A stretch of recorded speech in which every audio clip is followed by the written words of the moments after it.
Boom boom ba boom bam ba boom bam ba boom bam bam ba.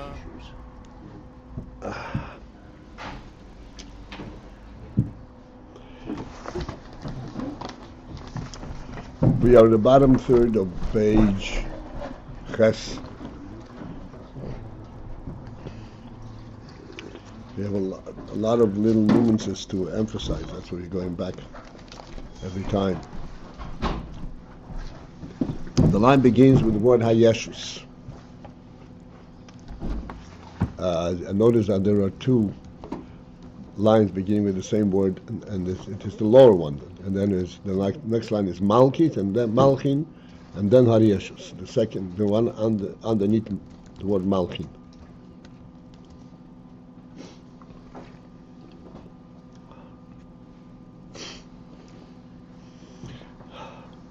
So we said that Ban, Hashem Ban, is b'malchus. The principle of malchus is his galus and yesh, as we discussed the other day. Then you have malchus.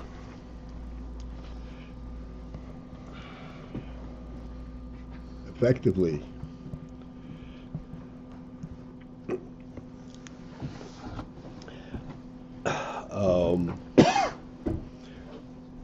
we'll go back slightly. The melech, as we said many times, the melech is mamash and etzem.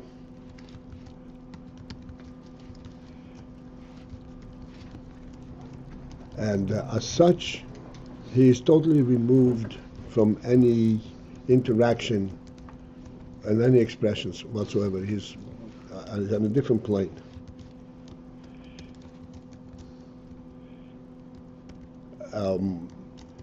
If there would be any kind of a relation, so to speak, of a seichel and midas, these are all ha'oras. This is all reflections of his status as such. But the principal status is completely above, and doesn't get expressed whatsoever. If it should get expressed, then that status, this is what's called keser, expressed in malchus, is expressed in extreme power, strength, because that's what an etzem is, as we discussed many times. That an etzem, if an etzem becomes present, then everything becomes incorporated and encompassed and embraced by the etzem. Nothing remains outside, because it's an etzem.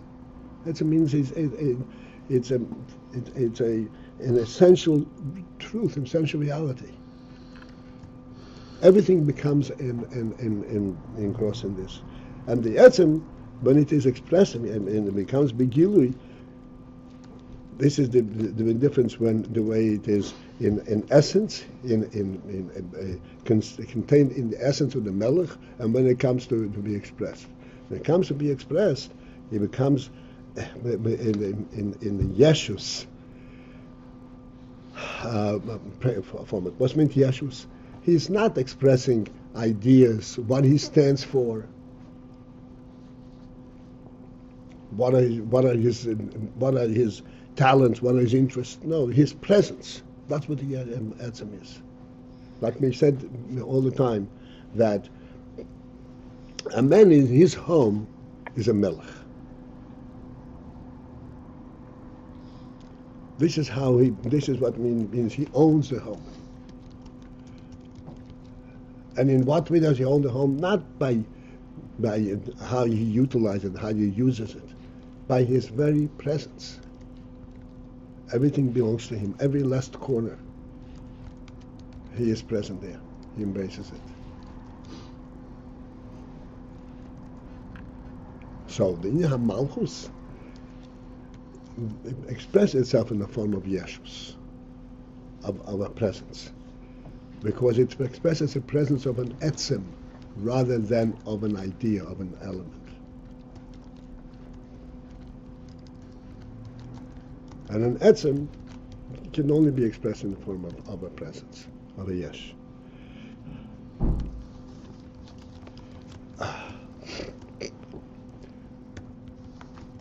From this malchus,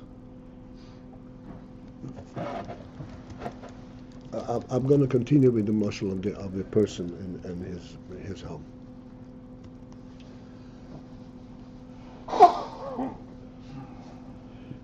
A person has a home, and his presence is sensed, it's felt everywhere, as I said, in every corner of the home. Then, as a result of the fact that it is his home, there are certain elements that begin to sprout, such as he's got a table, he's got a chair, whatever else comes into a home, a bedroom, whatever it is. All of these elements that come to represent a home, they represent his presence. They don't represent. They represent his presence, his yesh. This is my home, and therefore I have a table.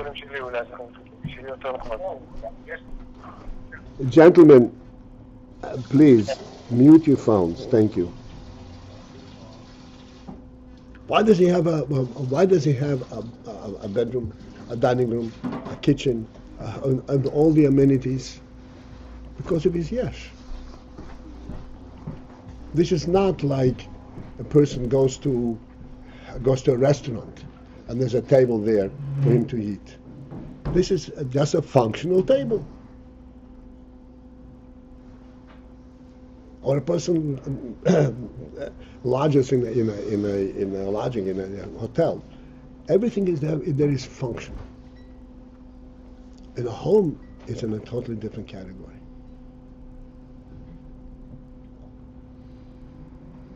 Everything is present in the home, whether or not he's going to use it.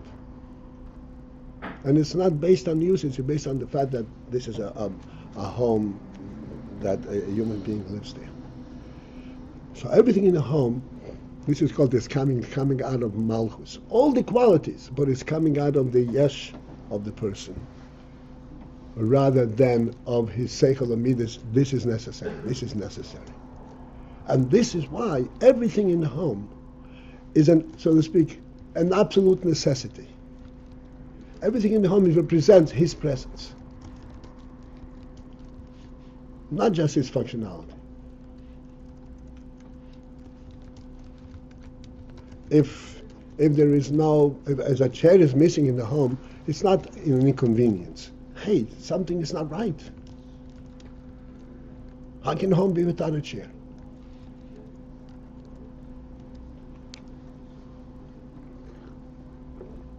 It's like an offense to the very essence of the person.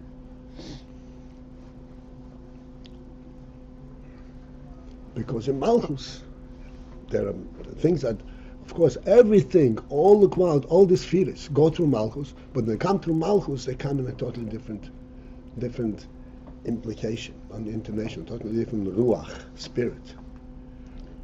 It's a spirit of yesh, of power. Okay. Now we continue on this side. Okay, everybody has a place. The line begins Hayeshus. And this, in fact, was the cause for the Shvira. Because that the Shviras came through Malchus, and then, therefore, it's a completely different Shvira. The Tchilas Ha'oir HaNetzal, that the very onset, the very beginning, the initiation of the Oir HaNetzal, Hu bibchinas yesh. He's in a yesh form. Because it comes from what? It comes from Malchus. Therefore it has the element of yesh. Each oir, each element, each sphere, is not speaking about the value and the significance and the service, the functionality of the sphere. It's speaking about the yesh element of the sphere. The b'chinas yesh. Being that it's netzer b'chinas yesh, kasher yorad yeser, and then when it descends further, it becomes descending further means it becomes a little bit more distant from its initial state, and this is representing the melech, but it becomes a mitzias unto itself, defining its particular quality. Yorad yeser, nasa yeser b'chinas yesh. It becomes more of a yesh.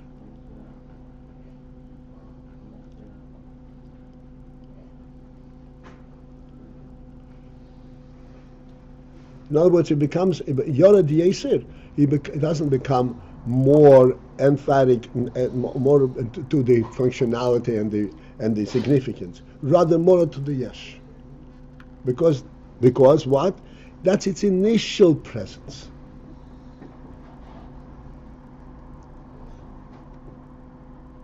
Because this is its initial presence, so therefore the further it goes, more yesh it becomes. And I'd like to stop over here and explain, because it chilas ha'ayir netzel b'chinas yesh. We spoke about it recently a few times. To understand the principle that in everything that exists, we can say that there are two elements. There is its existence, and then there is why it exists. What is the force? What is the imperative element that makes it be? Everything has to have an imperative element.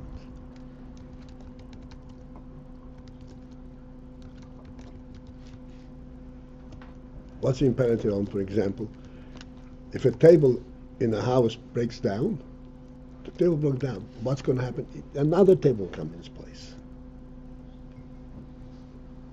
Because a table in a house is an imperative element. It has to be.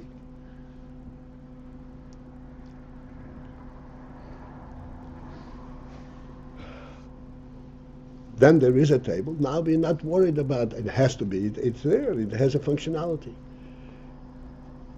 This has to be element. The has to be element. This is that's what the imperative. This is the initial, that which initiates it, that which brings it out in the first place. This initial element is present along the entire duration of its presence. And it follows through with it wherever it goes. Even though you don't notice it. You say, oh, it's just a table. It's not, it is just a table. And it has a certain function, and that's its presence is just identified with its functionality. Like, for example, you can move the table from one place to another, move the chairs around, whatever it is. You're moving around their functionality element. This is the initial necessity that there be a chair stays with it. You don't notice it. Stays with it. And the more that it becomes distant from its source, the more of a yesh it becomes. Because what maintains it further down, it's yeshes. Its yesh is what guarantees its continued existence.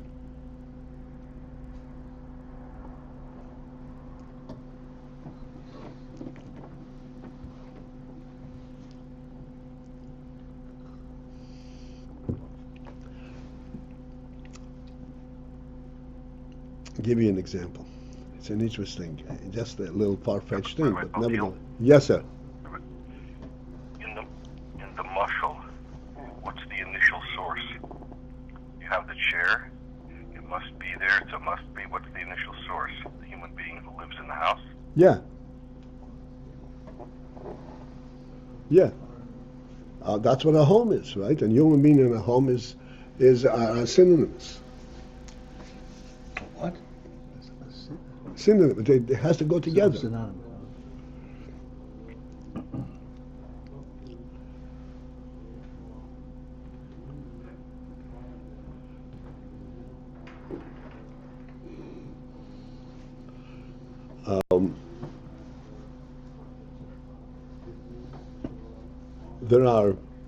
There are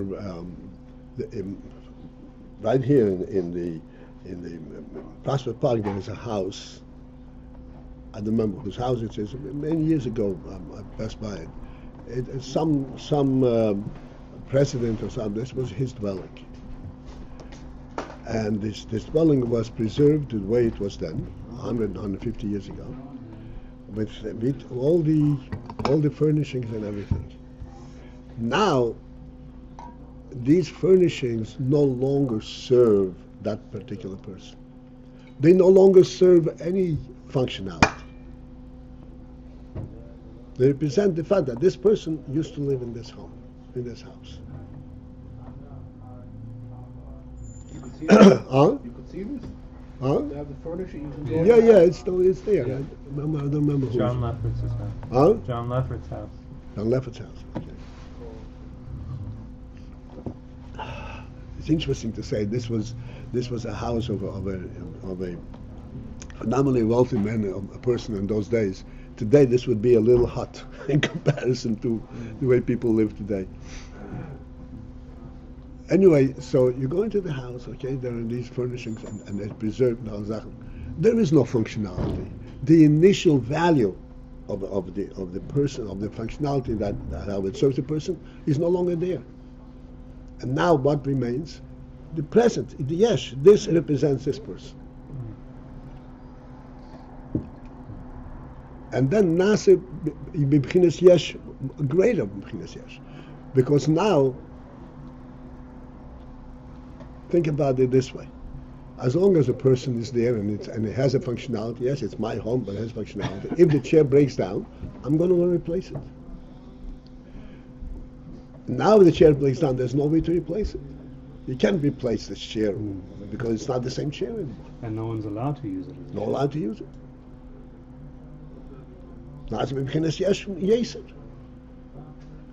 So then, as it becomes more distant from its source, it becomes more emphatic on its presence, on its yeshus. This is Spheres Deban. This is how they work. This is that's right. This is the spirit of God. This is how it works.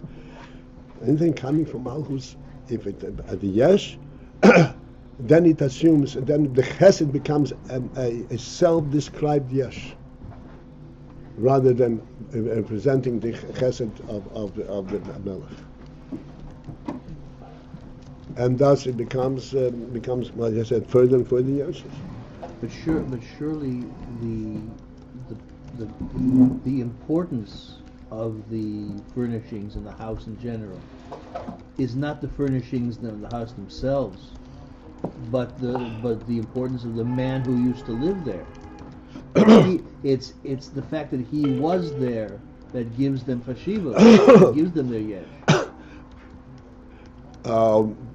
Yes and no, because it's not his presence is absent for 100 years already. It's just reminding this is a chair that he used. Just relatedly, when I heard that, I'm going to go there because I'm going to take my kids there. I want to see it because I want to see what a house was like 150 years ago. I may or may not look up who Mr. Lefferts was. Right. That's right. It's not it becomes a self-contained reality, no longer representing functionality and anything else.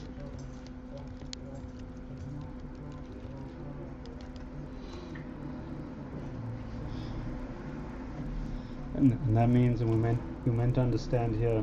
I'll give you an example in contrast. Yeah. In contrast, you go to there's what's called the Air Museum or an Airplane Museum. The Air and Space Air and Museum. Space airplanes, Museum. yeah.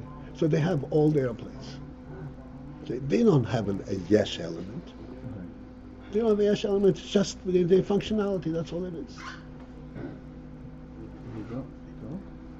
You see Wait, the wait. history of the air of the development of air travel. That's all. They speak functionally. This chair speaks for itself.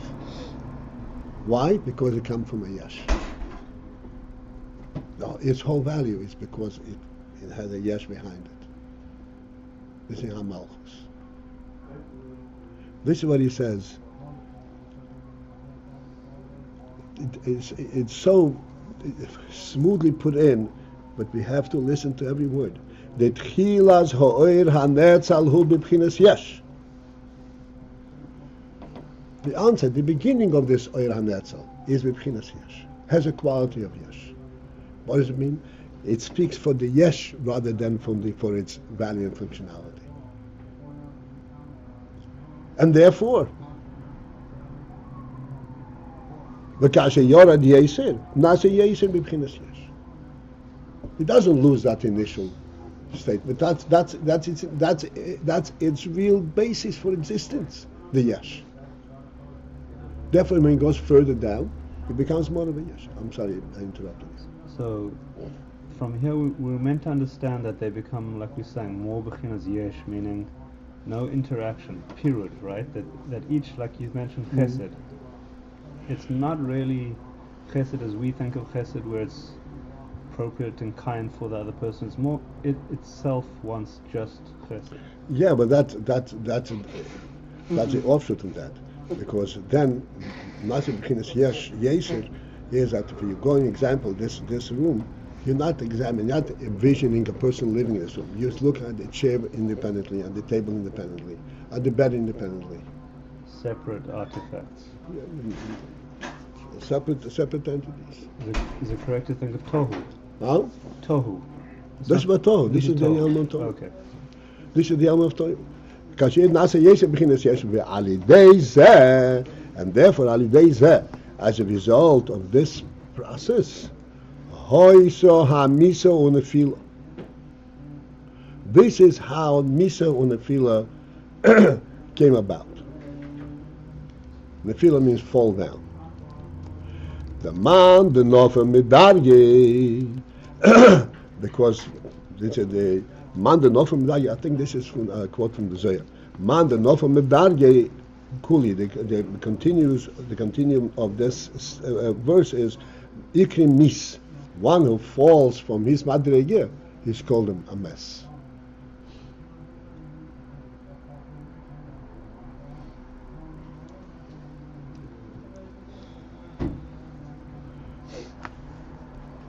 Like para. Because he doesn't have the sense of his initial life element. It becomes based on his yeshus, and therefore that's already a lack of life. Shenoflu libria, and then these spheres fell into bria shenikro elam hapirut, which is called Olam HaPirut, the world where there is Pirut. It's Mitzias, each sphere is an independent, separate Mitzias. Ad shenasu nifrodim legamri, until the further it goes, it becomes more of a yesh and more nifrod. Nifrod means each thing stands for its own presence, and becomes nifrodim legamri, become totally separate. Totally separate means that each thing declares its own presence totally independently. Not in terms of the functionality and the purpose is totally lost. The Hainu is Havus HaNega, which is his Havus HaNega. This is the creation, coming forth of Noiga. What's Noiga? Noiga means the Klippa Noiga. This is the Klippa.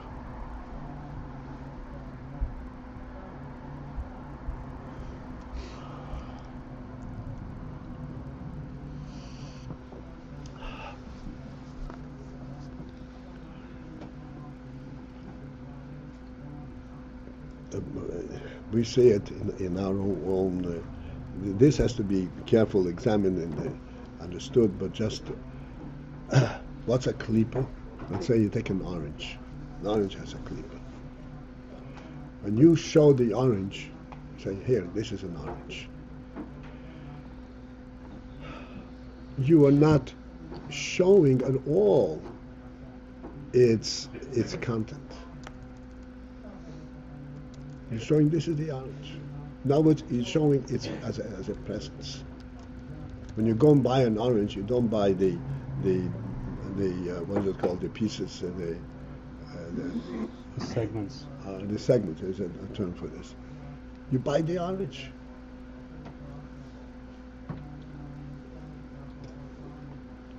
And this klipa completely conceals. And you know that inside there is also a functional value, but externally it's just the appearance and the presentation of it. This is called noiga. Noiga, klipas noiga. The Alter Rebbe explains in the beginning of Tanya. Klipas noiga means a klipa that is not total concealment, total darkness. It allows some light to shine through. Noiga means some light to shine through. Like, for example, the orange, using the orange as an example. The orange, you see the klipa, but the klipa has a color.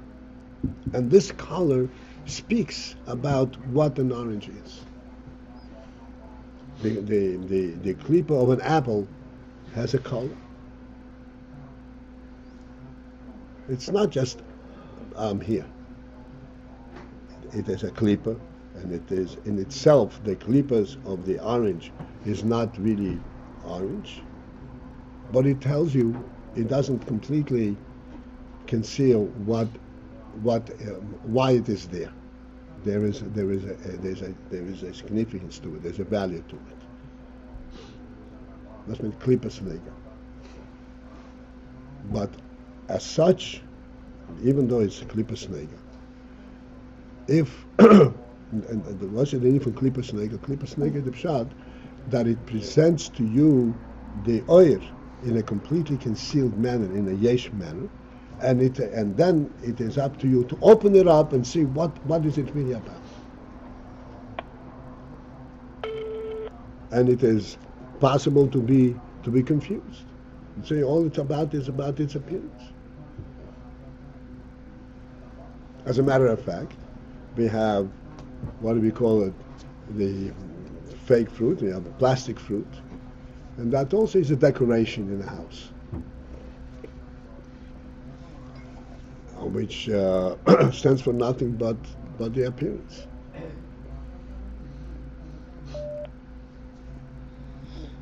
Battery is low. Battery's down. Should we Yeah. plug? Do you want to plug? Oh, I can call in. Yeah. Can you call in? Is it on the dial? Yeah. Got a few more minutes. So, mine's got a manual dial. עד שנעשה נפרדים לגמרי, בהנו התהווס הנויגה. איזה נפרדים לגמרי טמאוס? son? I'll be there in a minute. Okay. I'm sorry, Welcome my to the Galan Benoni's conference room. Please enter. Dialing in. At the tone, please thank you. You are now entering the conference room. To exit the conference room, press star star. For help, That's press it. star 9. Yeah, auto dial. You are participant number 4. yeah. Sorry, my battery went out.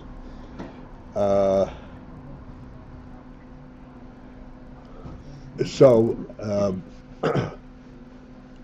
all that is possible because its initial stance, what it stands for, is the yesh element. So even though it's full of energy, full of meaning, but its initial thing of what is the trigger, what is the basis for its existence is its yeshus. And therefore, the further it goes, the more isolated the yeshus becomes, until it becomes nifid lagamri. Wouldn't that be Timaeus? Why is it Noiga? Nifrad Legamre sounds like. That's Nifrad L'Gamre. Then from that comes Shosh Klippas Atmeis. But this, at this point, it's still, it's still, as we said, it's still housing. Like the fact that it has a collar is speaking about what its content is about, what it stands for. Which shows on some functionality. Some still, functionality. some purpose. Right. Is this on the side of Kedusha, or we should just think? This is on the side that you can, yes, you can. This is the from Klippas Nega. You can pay attention to the yeshes itself only when it comes Klippas Gamri, Klippa shows Klippas, or you can use it for Kedusha. And this is to say that Shem Ban has a manifestation both in Kedusha and in Klippa. Like yesterday we had the king, the Melech, who was Melech Israel versus... Yes. Ultimately, this has to be elevated and isbared and be incorporated in Kedusha. And it's possible to incorporate in Kedusha. So Klippas Atmeis cannot be incorporated in Kedusha. Well, this can be incorporated in Kedusha. That's why it's called Noiga. Okay. And the way we started, Shem Ban means a manifestation of Hashem, yeah? It's a permutation of... Yes. But it is manifestation of Hashem through the Midas HaMalchus, through the Spheres HaMalchus. And once it's Spheres HaMalchus, then everything has this Yesh element.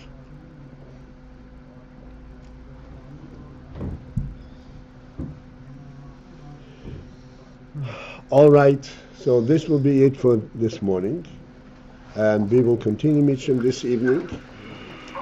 Approximately 8:30 at 679 Crown Street. Be well, have a good day.